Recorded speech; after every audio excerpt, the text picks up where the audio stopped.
I trying to come up.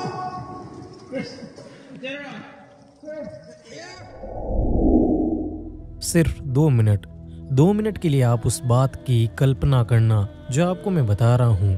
मान लीजिए अगर समुद्र से 60 फीट नीचे एक 30 इंच चौड़ी तेल से भरी हुई एक पाइपलाइन आपको बिजली की रफ्तार से अपने अंदर खींच ले और अगले 2 दिन आपको वहीं पर बिताना पड़े। पूरी पाइपलाइन तेल से भरी हुई है, छोटे छोटे एयर पॉकेट है जिसमें आप सांस ले रहे हैं और उससे बाहर किसी को पता भी नहीं है कि आप इस पाइपलाइन के अंदर फंसे हुए हैं। ये मंजर कितना भयानक होगा। चारों तरफ बस अंधकार है, ना तो आपके पास ऑक्सीजन है और ना आपको कोई बचाने वाला है, बस मौत ही अंतिम उपाय है। फैजल, कासिम, यूसुफ, क्रिस्टोफर और ऋषि के साथ ऐसा ही कुछ हुआ था। हम तो सिर्फ 2 मिनट के लिए उनकी जगह पर थे, वो पूरे 2 दिन वहां पर थे। ये लोग समुद्र के नीचे एक तेल पाइपलाइन में 2 दिन फंसे रहे और इस दिल दहला देने वाली कहानी को सुनाने के लिए सिर्फ क्रिस्टोफर ही जिंदा बचा और उसके साथ में था एक गोप्रो कैमरा जिसमें कुछ ऐसी भयावह क्लिप्स रिकॉर्ड हुई जो किसी का भी कलेजा चीर सकती हैं। वीडियो में आगे आप इस फुटेज को देखेंगे और जानेंगे पारिया डाइविंग दुर्घटना के बारे में। स्वागत है आपका साइन पर। दिन था 25 फरवरी 2022 का। त्रिनिदाद और टोबैगो में एक south American oil company Pariya oil trading के 5 डाइवर्स एक अंडर वाटर ऑयल पाइपलाइन का मेंटेनेंस करने के लिए पानी में उतरते हैं। इन लोगों को कुछ इस तरह दिखने वाली एक यू शेप की पाइपलाइन के सबसे ऊपरी छोर को साफ करना था और साथ ही इस पाइपलाइन में हाइड्रोकार्बन को सील करने के लिए कुछ प्लग्स भी लगे हुए थे। इन्हें उन एयर प्लग्स को भी निकालना था। इस पाइपलाइन के 2 छोर थे। पहला था बर्थ 5 जहां पर क्रूड ऑयल अनलोड होता था और दूसरा था बर्थ 6 जहां पर एक रिफाइनरी थी। इन 5 डाइवर्स का मेन काम बर्थ 6 के ऊपरी हिस्से को साफ करना था। जब तक ये काम हो रहा था तब तक पाइपलाइन को भी बंद रखा गया और ये लोग ठीक से काम कर सके इसलिए बर्थ 6 के ऊपरी हिस्से पर एक हैबिटेट बेल भी बनाया गया। इस हैबिटेट बेल को थोड़ा ठीक से समझिएगा क्योंकि यही से एक बेहद ही दुर्भाग्यपूर्ण घटना की शुरुआत हुई। हैबिटेट बेल बर्थ 6 के ऊपर बनाई गई एक खाली बक्से नुमा स्ट्रक्चर थी जिसे आप ऐसे जानिए कि जब हम किसी हवा से भरे हुए खाली बक्से को उल्टा करके उसे पानी से भरी हुई बाल्टी में डुबाते हैं तो एयर प्रेशर के कारण उस डिब्बे में पानी नहीं घुस पाता जिससे वो अंदर से सूखा हुआ रहता है। ठीक ऐसे ही हैबिटेट बेल में भी एयर प्रेशर के कारण समुद्री पानी नहीं घुसता और वर्कर्स अपना काम ठीक से कर पाते हैं। उस दिन इन 5 डाइवर्स ने भी कुछ ऐसा ही किया। वे मेंटेनेंस के लिए हैबिटेट बेल के अंदर थे और इनमें से 2 ने पाइपलाइन में मौजूद एयर प्लग्स को निकालना शुरू किया। पर यहाँ पर इन लोगों को ये नहीं पता था कि जब 1 महीने पहले इस पाइपलाइन से ऑयल साफ किया गया तब यहाँ पर एक जबरदस्त डिफरेंशियल प्रेशर बन गया था। अब जैसे ही इन लोगों ने वो एयर प्लग निकाला तो उस हैबिटेट बेल में जहाँ पर ये लोग खड़े थे वहाँ पर एक जोरदार प्रेशर क्रिएट होता है और इस प्रेशर से पानी का एक इतना बड़ा बवंडर बनता है कि वो इन 5 को अपने अंदर खींच लेता है और ये खिंचाव अगले 90 सेकंड तक यूं ही बना रहता है। इनमें से एक जने के सूट पर लगे हुए गोप्रो में ये पूरा एक्सीडेंट रिकॉर्ड हो गया। इसमें आप देखेंगे कि सिर्फ कुछ ही सेकंड में पूरी फुटेज ब्लैंक हो गई।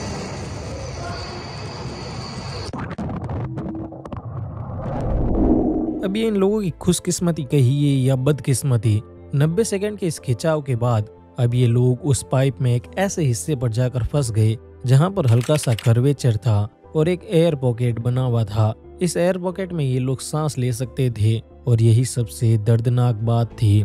इस हादसे में सिर्फ क्रिस्टोफर ही जिंदा बचा। क्रिस्टोफर ने आगे चलकर इस दुर्घटना को कुछ इस तरह बयां किया। क्रिस्टोफर के अनुसार ये 5 एक 1200 फीट लंबी ऑयल से भरी हुई पाइपलाइन में फंसे हुए थे। जख्म, घबराहट और थकावट के साथ इन लोगों का गला सूख रहा था, आंखें जल रही थी और ये मान चुके थे कि अब मौत ही इसका इलाज है। अब इन लोगों के यहाँ से निकलने का सिर्फ एक ही रास्ता था और वो था किसी तरह बर्थ 6 तक पहुँचना। लेकिन दिक्कत ये थी कि वे नहीं जानते थे कि बर्थ 6 किस तरफ है। अगर वे उल्टी डायरेक्शन में जाते और बर्थ 5 तक पहुँच जाते तो वहाँ पर समुद्र था और उनकी तुरंत मौत हो जाती। इसलिए इन लोगों ने डिसाइड किया कि वे उस तरफ जाएंगे जिस तरफ उनका फेस है। वे लोग उस डायरेक्शन में रेंगते हुए आगे बढ़ने लगे। लेकिन यहाँ पर दिक्कत एक और भी थी कि ये पाइप जिस जगह से टेढ़ा था वहां पर तो इन लोगों के सांस लेने के लिए एयर पॉकेट थी, लेकिन बाकी पाइप तो ऑयली पानी से भरा हुआ था। इसलिए अगर ये लोग रिस्क लेकर सांस रोकते रोकते आगे बढ़ते और आगे जाकर अगर कोई एयर पॉकेट नहीं होता तो भी इनकी मौत कंफर्म थी। इन लोगों में क्रिस्टोफर और काजिम सबसे आगे थे, इसलिए उन्होंने थोड़ा सोच समझकर ये डिसाइड किया कि पांचों के जाने से बेहतर है पहले वे दोनों बर्थ 6 तक पहुंचे और फिर वहां जाकर पीछे बचे तीनों साथियों की मदद का जुगाड़ करे। क्रिस्टोफर और काजिम आगे बढ़ जाते हैं। यहाँ पर उनकी किस्मत अच्छी थी कि थोड़ी ही दूरी पर इन्हें एक एयर पॉकेट मिल गया, पर इससे भी ज्यादा आश्चर्यजनक बात ये थी कि इन लोगों को यहाँ पर 2 ऑक्सीजन टैंक भी मिलते हैं। दरअसल जब शुरुआत में ये लोग पानी के उस भंवर में फंसकर पाइप में खींचे चले आए तब इन लोगों के पीछे पीछे 2 ऑक्सीजन टैंक भी आ गए। क्रिस्टोफर और काजिम के लिए ये किसी चमत्कार से कम नहीं था। अब वे बिना किसी रुकावट के आगे बढ़ सकते थे, पर तभी काजिम की तबीयत खराब होने लगी और वो आगे नहीं बढ़ पाता।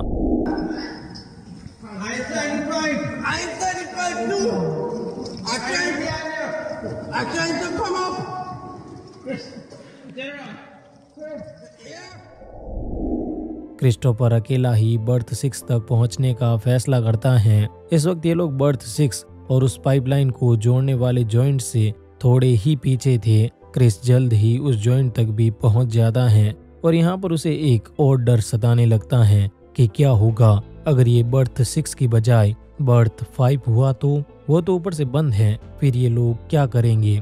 बात सच में डराने वाली थी, पर क्रिस ने पूरी हिम्मत जुटाई और आगे बढ़ गया। लगभग 2 घंटे तैरने के बाद क्रिस अब आखिरकार उस ऑयली पानी के ऊपर आ चुका था। खुशकिस्मती से ये बर्थ 6 ही था। क्रिस अपनी पूरी ताकत लगाकर जोर जोर से चिल्लाता है।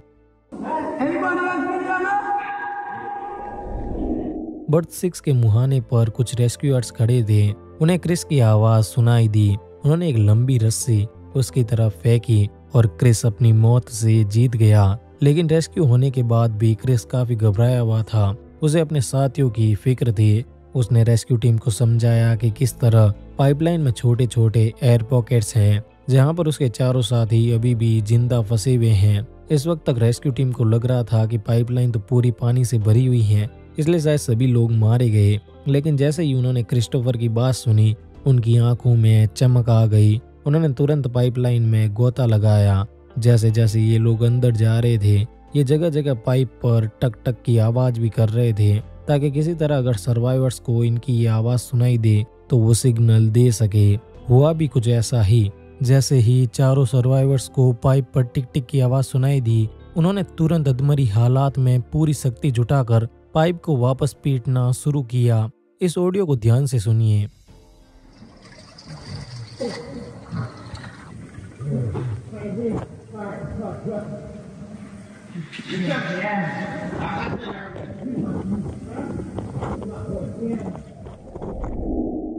सर्वाइवर्स को अब पूरी उम्मीद थी कि उन्हें जल्द ही बचा लिया जाएगा, लेकिन फिर कुछ मिनट बीते, घंटे बीते, लगभग 2 दिन निकल गए, पर कोई भी उन्हें बचाने नहीं आया। ये लोग जिन पॉकेट्स में सांस ले रहे थे, वहां की ऑक्सीजन भी खत्म हो चुकी थी और इन चारों ने तड़प तड़प कर अपने प्राण त्याग दिए। जब इन लोगों की डेड बॉडीज बाहर निकाली गई तो पता चला कि इनमें से कुछ लोग 26 तारीख तक जिंदा थे, तो कईयों ने तो मदद की उम्मीद में 28 तक मौत से संघर्ष किया। रेस्क्यू डाइवर्स का भी यही दावा था कि वो लोग लगभग 2 दिन तक पाइप के अंदर से मदद के लिए पुकार कर रहे थे। पर अब प्रश्न ये है कि आखिर इन लोगों को बचाया क्यों नहीं गया। आगे की इन्वेस्टिगेशन में इस पूरे घटनाक्रम में पारिया कंपनी की लापरवाही सामने आई। इन लोगों ने बिना प्रॉपर सेफ्टी मेजर्स के अपने वर्कर्स की जान खतरे में डाली और बाद में उनके पास रेस्क्यू के लिए कोई प्रॉपर टीम भी नहीं थी। अगर आपका दिल मजबूत है तो इस क्लिप को देख लीजिए। Control and see things through and I feel like